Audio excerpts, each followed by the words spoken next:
start our the session, a special session on fostering of India-Japan relationship. Special address by Sugita-san. Thank you so much for Sugita-san, Maro-san, Kuboki-san, Suzuki-san for coming here and taking part in the deliberations. And I thank all my former presidents, management council members, and all the members of BCIC for joining today's celebration. Thank you so much. Now I request Mr. Murali, the Master of Ceremonies, to take it over. Over to you, Murali. Thanks, Shekhar-san. Good evening to all of you. Welcome, Madam, Her Excellency Akiko Sugita for this special address. We also welcome Kuboki-san from Japan, who is attending this event, Mr. Suzuki from Jetro, Bengaluru, and other members, esteemed members. Next slide, please. Basic rules for participants to attend this meeting. Matter of courtesy, keep your mic muted at all times. For any questions, please raise your hand and post your questions in the chat box. So as and when a question is posted in the chat box, we'll try to read it out for members to, related members to answer. Next slide, please. So I now request all the members to stand up for the national anthem of both Japan and India. First, the national anthem of Japan will be played. Thereafter, the national anthem of India will be played. Thank you.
The Indian national anthem.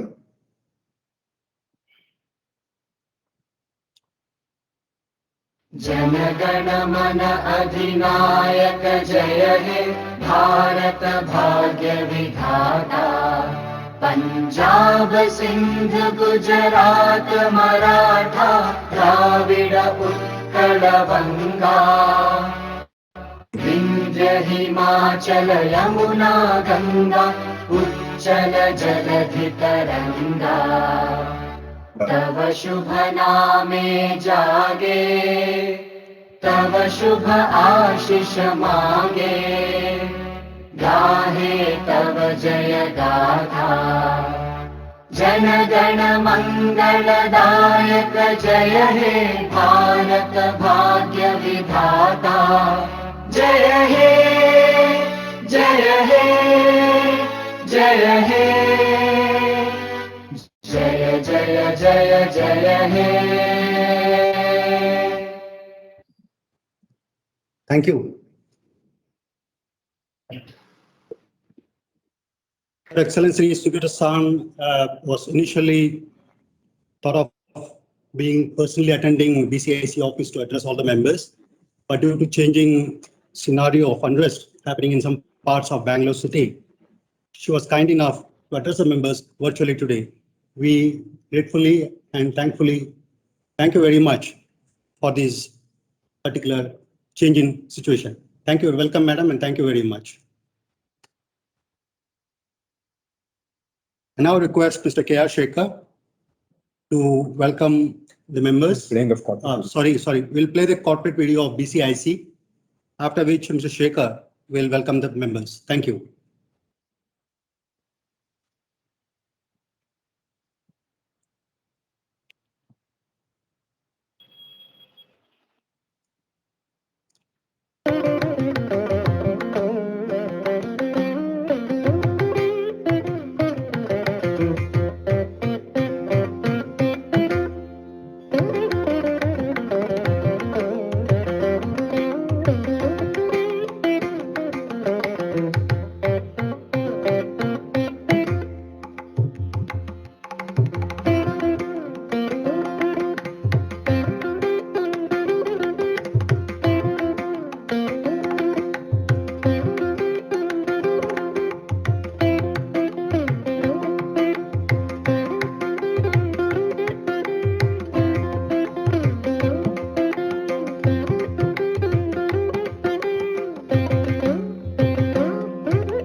That's a nice corporate video of BCIC.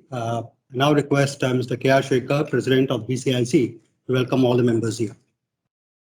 Thank you, Mr. Murali. We welcome Her Excellency Madam Sugita-san. We welcome Mr. Maro-san. We welcome Suzuki-san.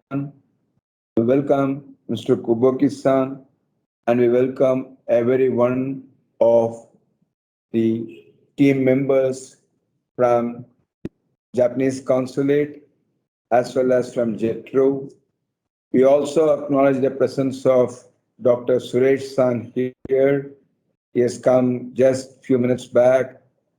We also acknowledge the presence of some of my former presidents, notably Mr. T.R. Parasuraman, Mr. Chandramouli, everybody. We also thank all the members of BCIC for participating in today's special session. When we had a meeting with the help of Mr. K. Ravi, our chairman of the International Business Committee, with Madam Sugita-san, we invited the Japanese consulate team to talk to members of BCIC on the importance of fostering relationships between India and Japan. In my view, the relationship between India and Japan is very, very critical for the growth of Indian economy, Indian business, and protecting the India's interest. India and Japan relationship started somewhere, what I would call the diplomatic, political, and the consular relationship started as per the press released by the central government on 28 April 1952. And from there, the relationships have gone steady day by day and improved on a day by day.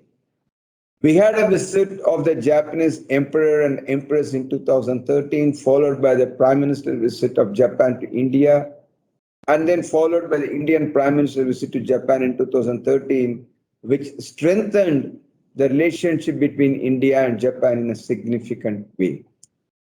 Japan occupies the third biggest trade partner from India after US and Europe. The bilateral trade between April to September of the current year between India and US stands at $11.87 billion, out of which India's exports to Japan constitutes $3.94 billion, and India's imports from Japan constitutes $9.93 billion for the 6 months. That indicates how much that business relationship between India and Japan matters more. Japan investments into India for the last till September 2020 is standing almost at $32.09 billion, a significant amount of investments by Japan into India. India continues to be an important trading partner for Japan, and India's business interest in Japan is very, very significantly higher. In addition to that, India and Japan are also working towards on digital partnership, creating a startup hub, and more important, the Japan interest in India on automobiles, manufacturing, and machinery are very, very critical. Thanks to an organization like Toyota, India is becoming an attractive investment destination for all the Japanese companies. Considering the importance of India and Japan bilateral relationship, considering the importance of India's economic relationship with Japan, Bengaluru Chamber of Industry and Commerce, thanks to the efforts of my immediate past president T.R. Parasuraman, thanks to the support of Toyota Susho, thanks to support of Jetro, thanks to support of well-wishers and individuals like Nobuki-san, Mr. Murali and Dr. K.G. Suresh-san, BCIC has established what I would call a nodal office or a trade office in Tokyo. Very soon, we'll be having a physical office, and I'm sure at that point of time, we'll be having a bigger celebration or bigger, what I would call a participation and more enjoyable moment with the Indian team and the Japanese team as well as the Japanese consulate. My colleague, Mr. Murali, is working very hard on that. Very soon we'll be having that. We are also planning an interactive session with the Japanese trade and business community somewhere in the month of December, followed by India-Japan Economic Summit in the month of February. So we are very keen from a BCIC side to improve, enhance, and implement all the important aspects that would lead to best of the economic relationships between India and Japan. We are very keen to take that forward. And Bengaluru Chamber of Industry and Commerce is better placed in the situation because the biggest manufacturing plant of Japan, biggest manufacturing company of Japan is based in Bengaluru. Bengaluru is also an IT and what I would call the Silicon Valley of India. And Japan is also equally important from India, the customer for software and the technology. So Bengaluru is better placed to support the Japanese investments, the Japanese trade and consulate, and also the Japanese consulate. More than that, it is a cultural connect that between India and Japan that makes a pay for a better economic relationship. Yeah, without a strong cultural connect, a mere economic relationship will not be able to help anybody. But a better cultural connect together with an economic relationship will enhance the two countries' relationship. I am very happy and pleased that BCIC is taking all the necessary steps to do that. Before I give it back to my Master of Ceremonies, Murali, once again, BCIC warmly welcomes the Japanese Consulate-General to India, Mr. Sugita-san, Deputy Consul-General, Mr. Maro-san, and all the Japanese teams today for participating in today's celebrations. Thank you so much. We sincerely acknowledge and thank you for all the support that you have given to us. Thank you so much. Back to you, Mr. Murali. Thanks, Shekhar-san.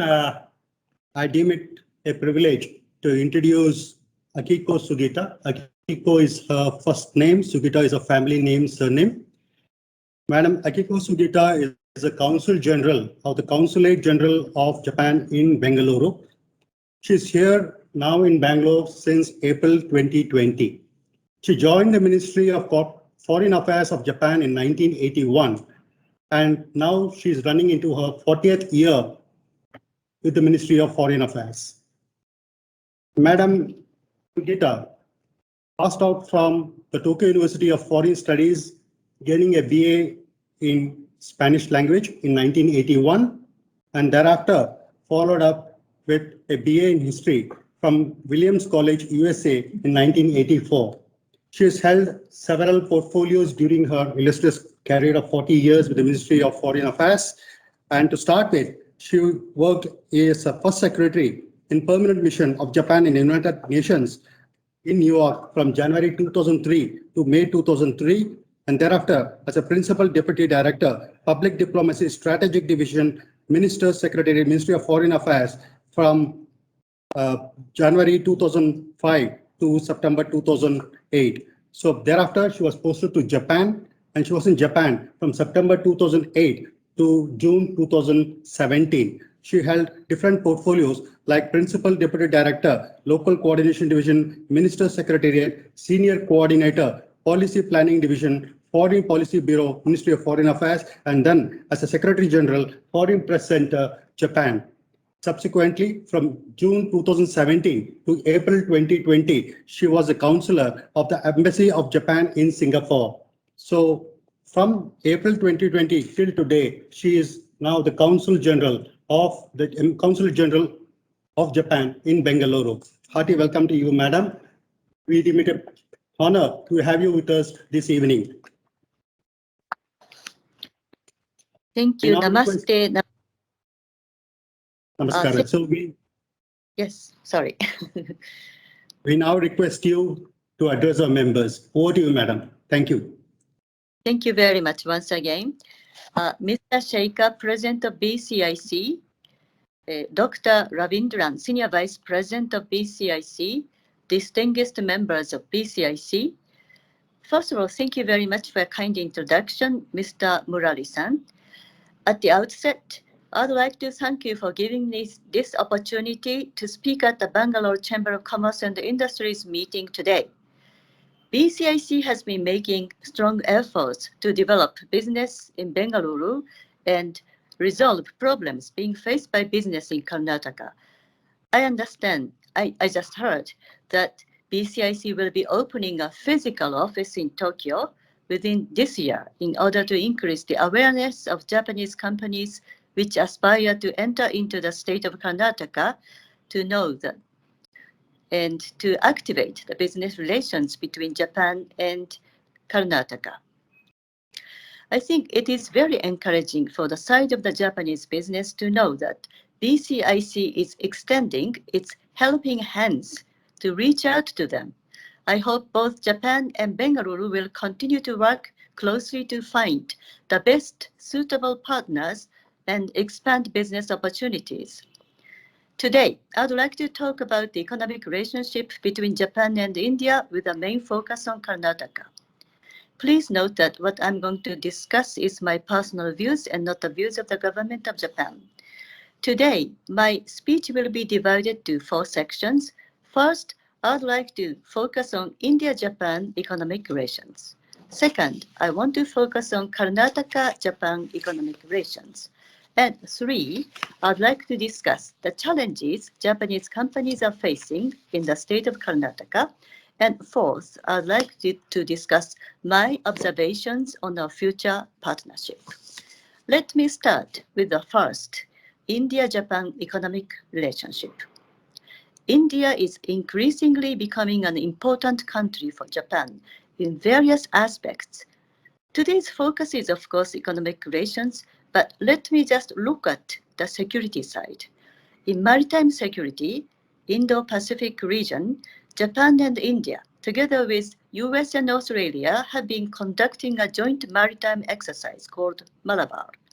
The leaders of the 4 countries, the Quad, met face-to-face in Washington, D.C. for the first time in September and discussed to strengthen their cooperation for security, fight against COVID-19, and climate change, among others. Free and open Indo-Pacific, FOIP, is what Japan's foreign policy wants to attain. It includes building quality infrastructures, fight against terrorism, cooperation for disaster prevention, among others, so various fields. On the economic front, India and Japan agreed on the common goal of doubling Japanese direct investment in India, as well as the number of Japanese companies operating in India over the next 5 years in 2014. By March 2020, Japan's public and private investments and loans to India amounted to 4.3 trillion yen, or about 3.1 trillion rupees. thereby achieving to double Japan's direct investment in India. However, the number of Japanese companies operating in India has failed to meet the target of doubling the number in the next 5 years. It was a little above 1,200 in 2014, and right now the number stands 1,455 as of October 2020. Out of these, there are 220 Japanese companies and 529 bases in the state of Karnataka. Even though we failed to meet a target goal, the number of Japanese companies is steadily increasing in India. Now, I'd like to go to the second point of Japan-Karnataka economic relationship. First, the number of Japanese nationals in the Karnataka state before March 2020, namely before COVID-19, the number of the Japanese nationals in Karnataka counted 1,400. The second wave of COVID-19 pandemic caused a temporary evacuation by Japanese expatriates who returned to Japan temporarily, but I hear most of them have already returned safely back to Bengaluru by early October. Second, the overall picture of composition of the Japanese companies in the state. About 1/3 of the Japanese companies in Karnataka are the manufacturing sector, such as Toyota, Kirloskar Motors, and a wide range of supply chain industries. Others include Yokogawa Electric Company, Murata Manufacturing Company, Mitsubishi Elevator, Fanuc India, and many, many others. Their presence increased investment from Japan, employment in the state, and created new demand, which will further strengthen the business networks between Japan and India. I visited the plant of Toyota Kirloskar Motors in Bidadi yesterday. They set up a technical training institute within their premise to train young engineers who are selected from households with limited incomes all over the Karnataka state. They have trained over 9,500 talents in the field of engineering and motor vehicle maintenance service technologies. There are IT companies which have bases in Karnataka, such as Sony, Toshiba, Fujitsu, and Rakuten, and others. Rakuten India started with 35 employees and is aiming to have 2,000 employees soon. Their new company building is under construction near Carbon Park in the center of the city. Other sectors include service sectors such as finance, insurance, health and medical care, education and human capacity building, and food industries. Third, development of direct flights between Tokyo and Bengaluru.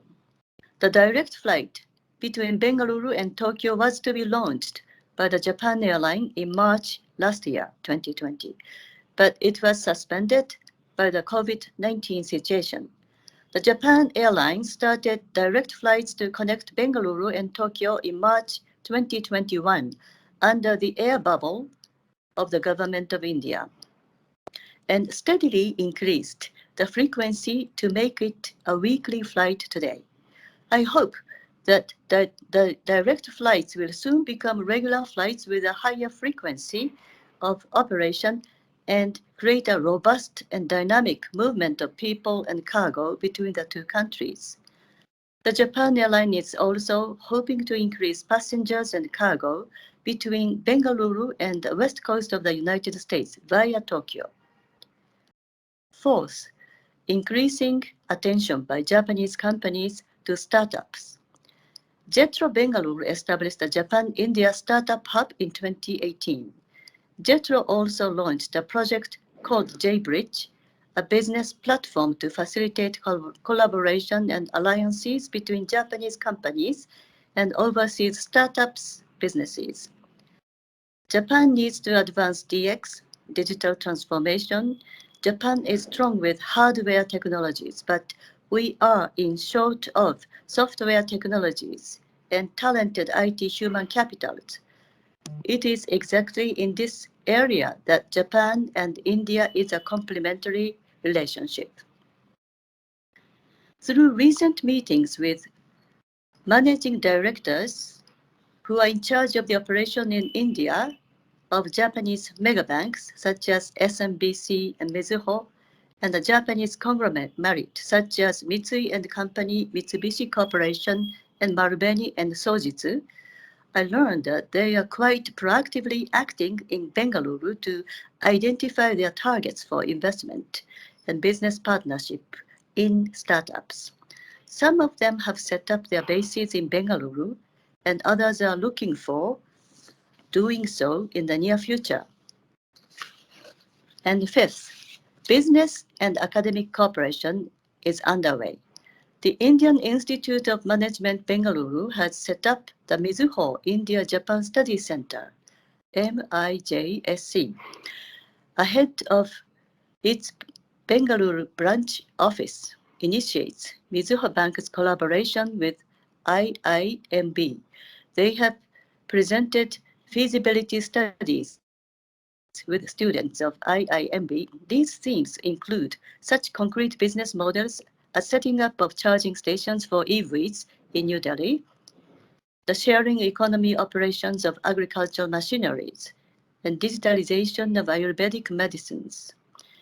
Mizuho is also working to create a new evaluation database of Indian startup businesses in cooperation with MIJSC.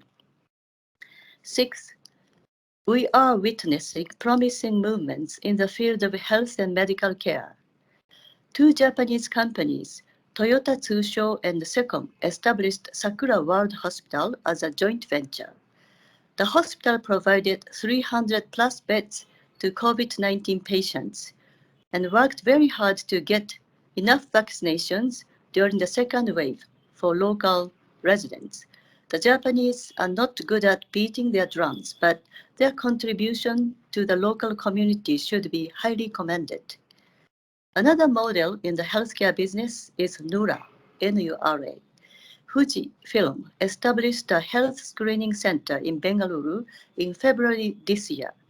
This center is named NURA and has a distinct character of using AI technology to provide the early detection of cancer and examination of lifestyle-related diseases, as these diseases are on upward trend in India.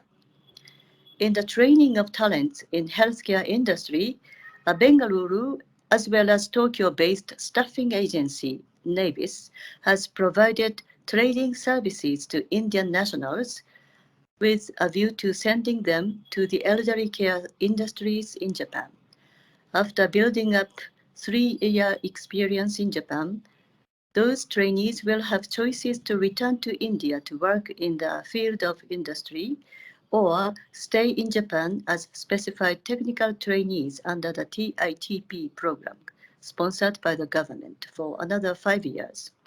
Navis is aiming to provide training services in other sectors, such as agriculture and hotel business also, in the future. 34 members have been sent to Japan before and in the middle of the COVID-19 pandemic last year. They are planning to send more trainees by early next year once the visa restriction is lifted in Japan. Now, I'd like to focus on the third topic, challenges of the Japanese companies in Indian market. The state government of Karnataka is proactively making efforts to attract Japanese investment. The Dialogue Monitoring Committee and the Project Facilitation Committee are important dual platforms for dialogue between the state of government and the Japanese Chamber of Commerce and Industry in Bengaluru. I feel the current Japan-India situation is similar to young couple who are interested in each other and want to know more about each other, but cannot say so directly. I'd like to see Japan and India work together and have their prosperous life together with hand in hand in the future. How can we make it possible? Before discussing my personal observations, I have to talk about what elements are disturbing the young couple from narrowing their relationship more closely. We are aware that entering into the Indian market is not always easy for Japanese companies. There are several factors on the both sides. Let me start with the Japanese side. The decision-making process of Japanese companies are very slow. Japan started as a farming nation. To grow crops and harvest needs a series of teamwork that need a lot of coordination among each other. Japan is also a nation that the highest number of earthquakes hit in the world. There are also natural disasters such as tsunami, typhoon, and volcanic eruptions. Farmers naturally have to work very hard together to prevent massive damage in their rice fields and crops. In Japanese companies, it is often emphasized that the process can be more important than the result. This can be interpreted as to build a consensus before making a decision is more important than bearing a good result. However, the consensus building takes longer time than a top-down decision-making process, which is often seen in Western countries and probably in Indian major companies. This is a unique cultural aspect of Japanese companies that may not be compatible with the Indian business mind or global market. Another issue is a language barrier. The Japanese language is so solidly rooted in Japan that the Japanese businessman, as long as they are targeting the domestic market, does not have to study English so seriously. It is in the past 10 years or so, Rakuten decided to use English as a sole common language in office. They are gaining positions more strongly in global market. I'm afraid unless Japanese business overcome the language barriers, Japan is left behind in global business competitions. The third aspect is Japanese companies have built their unique systems and standards of connecting business, and these systems are standards, and the standards may vary according to the companies. The more sophisticated the systems are, the bigger frictions the systems may cause in dealing with global market. We may see which will win in the end, either the Japanese companies with Japanese traditional systems or those with global systems. Now, I'd like to discuss issues on the Indian side that Japanese companies are currently facing with regard to entering or operating in Karnataka. First, infrastructure such as roads, water supply, sewage system, and social infrastructure such as hospitals and schools are not sufficiently developed and not meeting the expectations of the level of the Japanese nationals. Road connectivity and other social infrastructure in and around the Japan Industrial Township in Tumiko is also needs to further developed, as the state government is making serious efforts in trying to attract more Japanese companies. Secondly, according to Karnataka law, companies that have received a 15-year lease on land must purchase the land at the evaluation set by the state government, which is high enough to discourage investment, but we are under discussion in this matter individually with the state government. Thirdly, labor disputes are becoming more political and sometimes prolonged in some of the cities or cases in the state.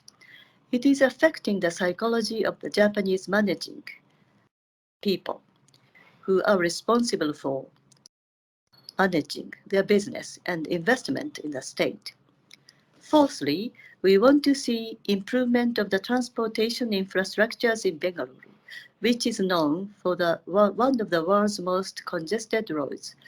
I understand JICA, or Japan International Cooperation Agency, has been working with the state government to improve the traffic system to avoid traffic jams on roads in Bengaluru urban area. So Japan's technology will be helpful in solving this infrastructure building and improving of the traffic system. There are other issues that Japanese companies are facing individually, and I don't want to elaborate on each of them today. But as I mentioned earlier, the interactive discussion platforms such as dialogue monitoring committees and project facilitation committees are the platforms for dialogue. I hope we will be able to see more progress in these issues in the future. Now, I would like to focus on the fourth point of a future partnership.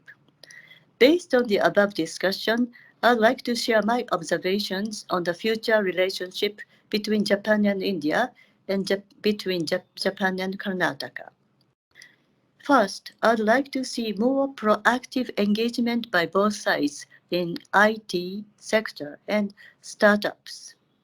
While India's strength lies in the abundant and talented IT human resources, its infrastructure is not commensurate with its human resources. Japan, on the other hand, is strong in manufacturing industry and building infrastructure and hardware, but in need for talented human resources geared to IT and innovative technologies in software. We have a complementary relationship, and it is important that we should take this momentum in order to accelerate cooperation in the rapidly developing IT sector. Bengaluru is India's innovation hub, the fourth largest technology cluster in the world, and has the third largest number of startups in the world at the city level. Networking with major IT hubs around the world. One after another, the world's manufacturing giants are setting up their R&D centers in Bengaluru.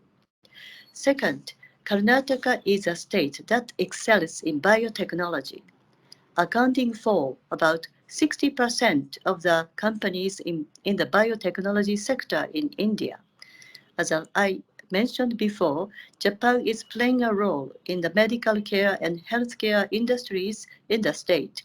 A framework for dispatching human resources to Japan in specific fields, include nursing care for the elderly, has been set up. I'd like to see Karnataka become a model state for cooperation with Japan in the field of medical and healthcare industries. Third, one of the challenges in India and Karnataka is the development of Tier 2 and Tier 3 cities. To start with, Japan may be able to contribute to improving connectivity between those cities with the state capitals and major cities by transferring railway and highway building technologies. Fourth, there is a continuing trend of Japanese companies to move their overseas manufacturing bases from China. Other companies are also beginning to choose the China Plus One strategy to diversify and strengthen their supply chains. India, with its growing market and abundant working talent for one, and as a base to export goods and services to the third world market in the Middle East and Africa for another, is gaining more attention as an attractive candidate. We should not lose this momentum. Lastly, next year marks the 70th anniversary of the establishment of Japan-India diplomatic relations. I hope that this will be an opportunity to strengthen economic relations between Japan and Karnataka, and that more Japanese companies will invest in Karnataka, and that more Japanese citizens will consider visiting the city of Bengaluru and the state of Karnataka to explore future business opportunities or to visit here as tourist destinations. The Consulate-General of Japan in Bengaluru is planning to hold Japan Food Festival in March 2020 as an online platform. We hope to deepen the understanding of Japan and Japanese culture among the people in Bengaluru through this event. In conclusion, I would like to express my appreciation for giving me this opportunity to speak about our bilateral economic relations. the Consulate-General of Japan would like to continue to work with BCIC and other stakeholders in Karnataka to strengthen our bilateral relationship. Thank you very much. Dhanyavadagalu.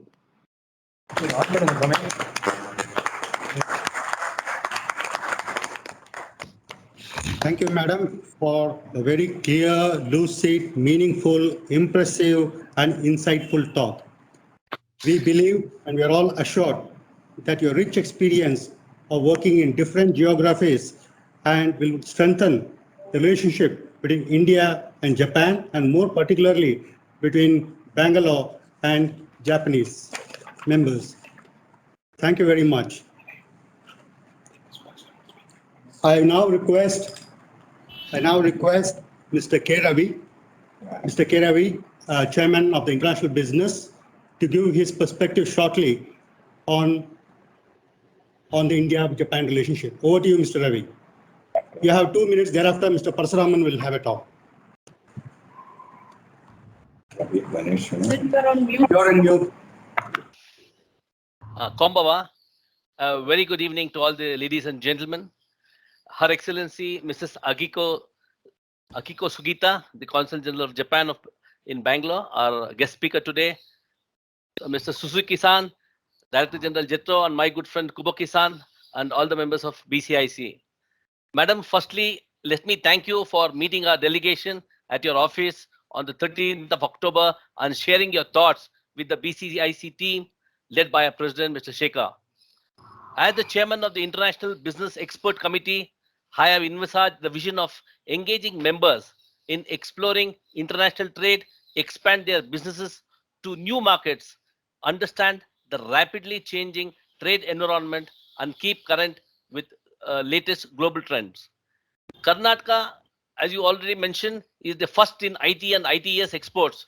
It has the fourth largest skilled workforce, and more than 400 R&D centers are located in the state. And it is also among the top 15 startup ecosystems in the world, and 400 of the Fortune 500 companies have their operations in Karnataka. Ma'am, with Bangalore as one of the prominent R&D hub of India, we can foresee a great possibility of science and technology cooperation with Karnataka and Japan. We at BCIC would like to assure that the Consul General that we'll give all assistance that is required for companies coming from Japan and wanting to set up their business or have joint ventures with companies in Bangalore. These companies will have the benefit of interacting and collaborating with over 800 strong BCIC members, both large and MSMEs. Ma'am, we are also happy to inform you that BCIC for the first time has opened a representative office last year in Tokyo under the leadership of our immediate past president, Mr. Parasuraman. Our president, Mr. K.R. Shekhar, is very enthusiastic to take it forward and also plan for a BCIC delegation to Japan in the coming months. We also intend to meet the local chambers of commerce in Japan and strengthen the relationship with Indian and Japanese businesses. I am also happy to inform you that BCIC, under the aegis of International Business Committee, is jointly organizing with TITRA Chennai Taiwan Expo 2021 India. This is a B2B virtual meeting with about 22 Taiwanese companies in different sectors like fiber optics, textiles, electric bus, and other areas, which started on 27th October and will conclude today. We also had similar B2B meetings with Japanese companies jointly with JETRO in the past. Ma'am, there are a number of MSME companies from Japan who intend to start business in India, and we at BCIC assure you that we can do hand-holding and mentoring these companies which come to Bangalore. Meanwhile, I would also like to share a small talk with the Industries Minister, Mr. Murugesh Nirani, when I met him last week. I spoke to him about further development of the Japanese cluster, which was mentioned by you in your speech. And I told him, a couple of companies have told me that they want better infrastructure in the particular Japanese cluster, and also the hospital and educational institutions, so that the employees can live in that particular area. So that is one of the areas probably BCIC can also join with you and make a representation to the industry minister, who's pretty proactive in this regard. Last but not the least, let me wish you all a happy Diwali in advance. Thank you very much. Thanks, Mr. Ravi. Mr. Ganesh Shanai, 2 words, please. Yeah, thank you very much. I'll be very brief, very conscious of the time. Thank you very much, Her Excellency, Ms. Akiko Sugita, for your excellent address, focusing on the areas of partnership which will take Karnataka and Japan, as well as India and Japan, to greater heights as far as trade and business relations are concerned. Thank you very much for also specifically highlighting certain action points, which Karnataka as a state and BCIC as a trade and business body can, in partnership with you, with the CG's team, can really take this partnership to greater glories of business and trade. Ma'am, we were really inspired by 3-4 action points that you highlighted, which Mr. Ravi also covered. The partnership with JETRO and JICA towards financing Bengaluru Metro has probably come at the right time. And we know that the second and the third phases are also being looked at by JICA for financing. Thank you very much for this support, because we all know transport and infrastructure is something which is a very high priority for Bengaluru as well as Karnataka in general. And ma'am, the knowledge hub that Karnataka brings to the table, both in terms of software, as you rightly said, human skills, and perhaps I would say the knowledge, knowledge base that we can work on together in partnership. I think this can be a great area where both Karnataka and Japan can work towards for mutual benefit. Thank you very much once again, and all the very best for the remaining part of the year and 2022. Thank you. Thank you, Mr. Shanai. Mr. T.R. Parasuraman, immediate past president, please. Yeah, thank you so much, Mr. Lee. Her Excellency, Ms. Akiko Sugita-san, Mr.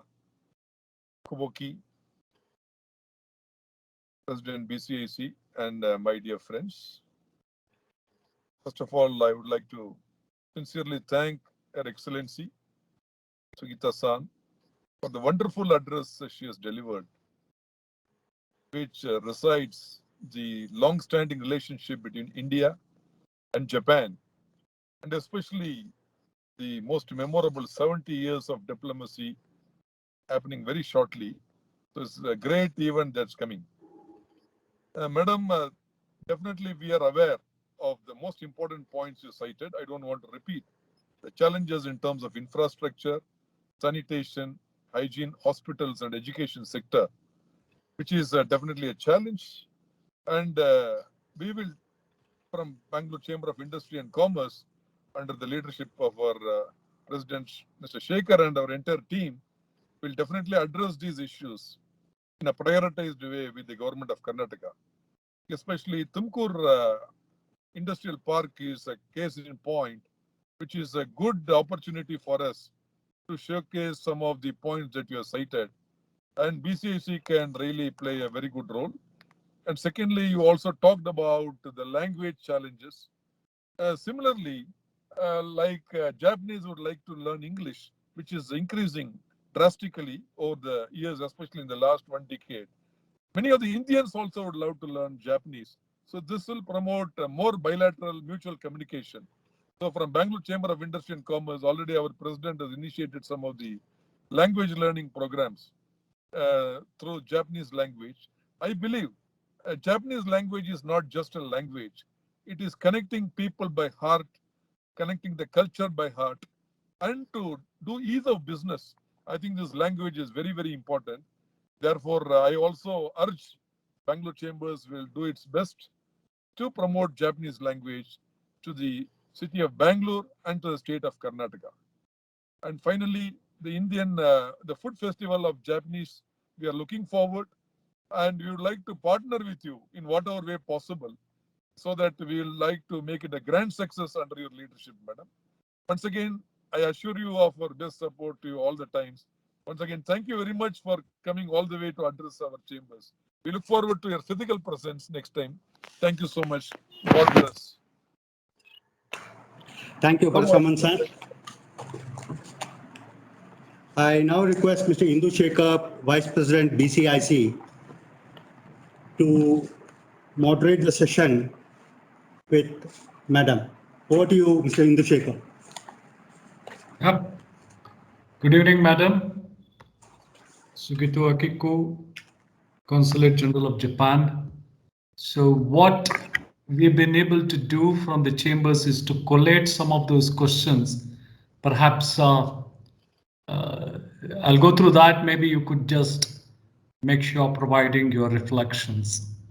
To start with, I think you have mentioned a lot about Karnataka, but maybe if I could just come back very, very specifically, what do you think Karnataka state should be in terms of a priority to promote more Japanese investments?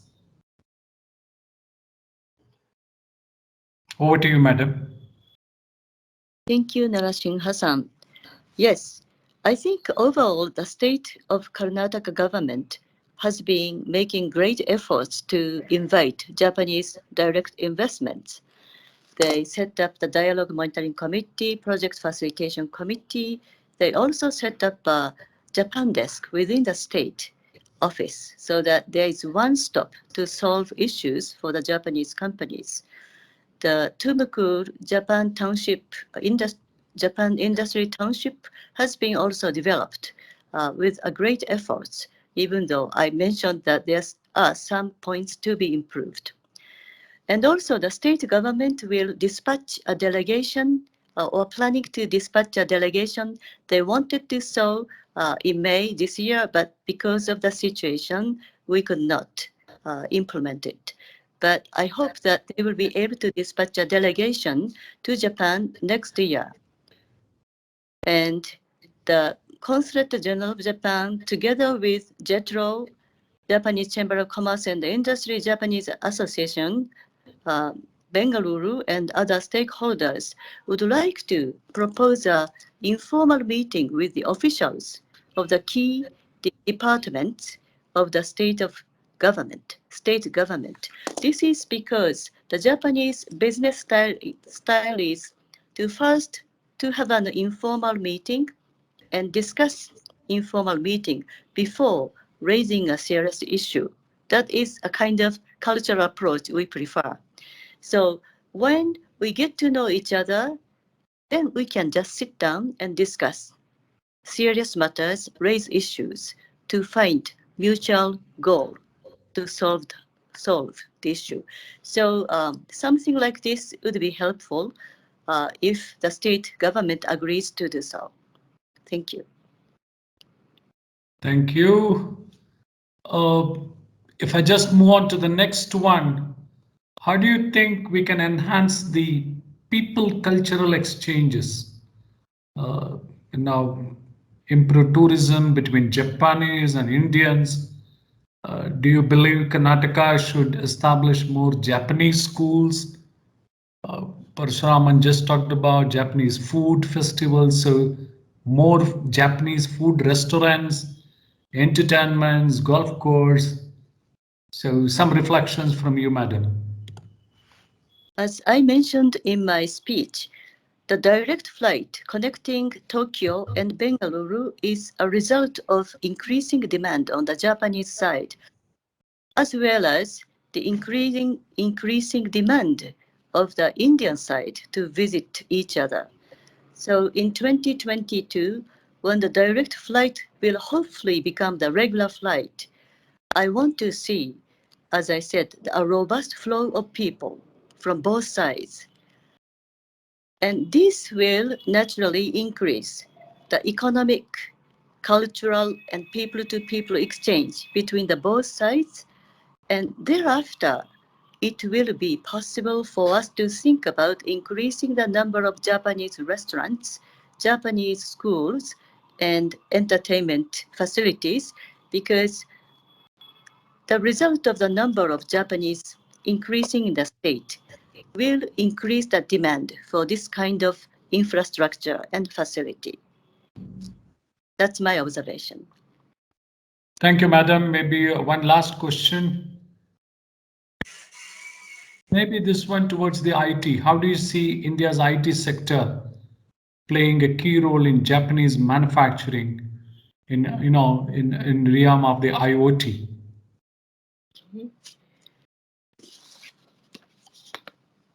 I'd like to see Japan and India help each other based on their strengths, as I said. So as I said in my speech earlier, Japan is strong in manufacturing industries, especially making good hardware and infrastructure. India has leading innovative technologies in software and has abundant talented IT talents. When the devices become smarter, the philosophy behind IT technologies will become a key to determine in which direction these technologies should be utilized. So I think as two countries share common values such as democracy, rule of law, and freedom of trade, etc., I think we should become close partnership together to discuss how we can strengthen the technology and in what direction we should utilize this IoT technology. Also, the cybersecurity will be increasingly demanding because that will deteriorate in one instant all kinds of systems. So we will be able to cooperate in strengthening the cybersecurity through dialogues. Thank you. Thank you, Madam. And over to you, Murli. Thanks, Mr. Indushekar. We are coming to the end of today's event. I now request Dr. L. Ravindran, Vice President of BCIC, Senior Vice President of BCIC, to deliver the vote of thanks. Before to that, Madam, over to you, Mr. Dr. Ravindran. Good evening, Her Excellency, Madam. Thank you very much for joining this evening virtually, while we would have been very happy to have you in our presence. We are very sure that in the coming days, you would pay a visit to our office and enrich us with a higher order relationship between India and Japan. It is just about 3 weeks since we met, but you were so kind enough to accept us and immediately responded on the same day that you would join us. We are indeed grateful to you. You did not even think a minute as soon as our President and Mr. Ravi, our Chairman of the committee, requested you. Your Assistant Consulate-General was also very pleasant and ensured that we had a great time spending almost 80 minutes in your office. And we spoke at length. I'm pretty sure that the 5 points that you covered with respect to our relations between India and Japan, Japan and Karnataka, the direct flights that have ensured a smooth passage between residents of both the countries, including the tourists, the support that we received from Japan through its healthcare centers, the hospitals, during the most critical times that this country ever faced, along with the rest of the world, and the Japanese investment that is waiting to reach the Indian shores, and the kind of future partnership that we can engage ourselves in is going to augur greatly for both the countries. To begin with, from Karnataka, spearheaded by yourself, and we'll be happy to support you in all these endeavors. Our past president, immediate past president, Mr. Parshuraman, also spoke about the food festival. I'm sure there are many, many more festivals that is on the anvil, and we look forward to such kind of events. We also had reached out bouquets before the event began. I hope it reached you. But more than that, we have few mementos which is waiting to be delivered to you at your doorstep as soon as the next week begins.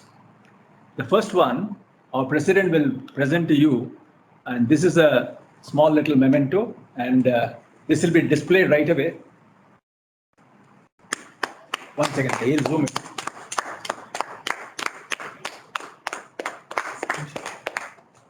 This is a silver plaque, madam. Kindly accept it. We are most grateful to you for having given us an overview of everything that India and Japanese relationship stands. We also have, this is a traditional shawl that is to be accorded to you, and this is a Mysore silk, if I understand. This will also be delivered. There is a lady out here who wanted to present this to you. There is a lady by name Miss Rupa who is present here. Keep this in. So she is the one who will be according the honors to you, and she will meet you in person.